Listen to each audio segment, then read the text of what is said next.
Di setiap peristiwa atau keadaan yang kita hadapi dalam hidup sehari-hari, kita akan selalu diperhadapkan pada suatu keputusan untuk melakukan sesuatu.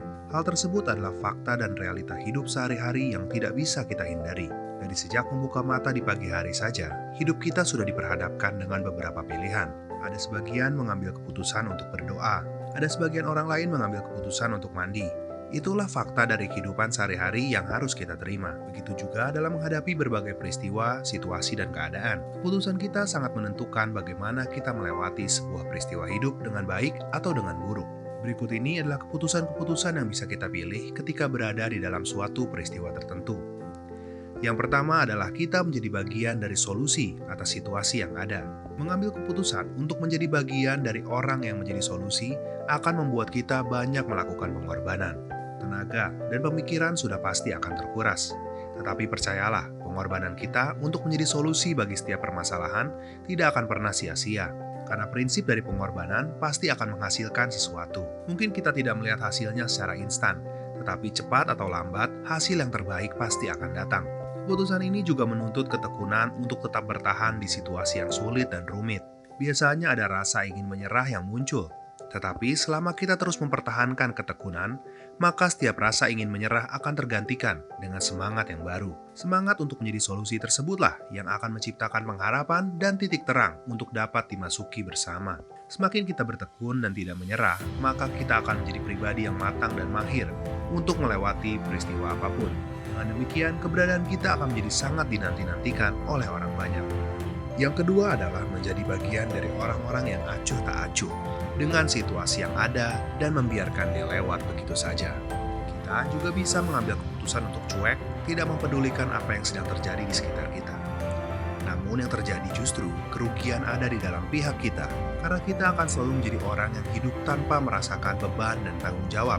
Otomatis, kedewasaan yang seharusnya dapat kita raih lewat peristiwa tersebut menjadi tidak dapat kita raih.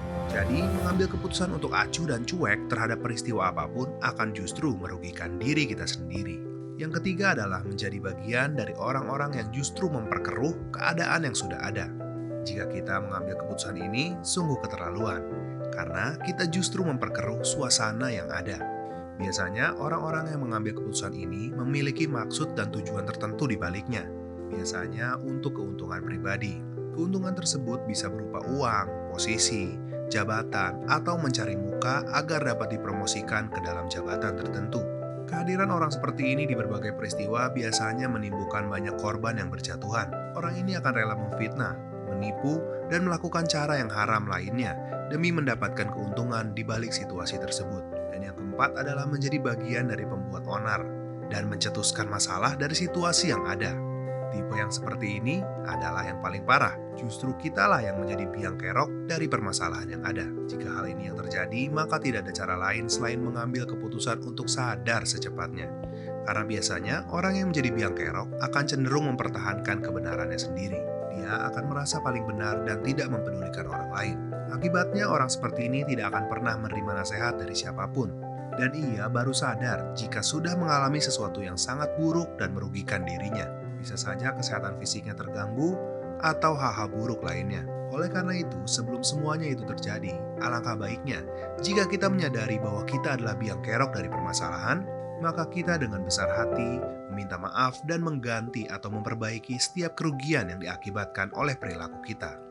Yang dapat membuat kita mengambil keputusan dengan benar adalah nilai-nilai hidup yang sudah terbangun dan mengontrol kehidupan kita.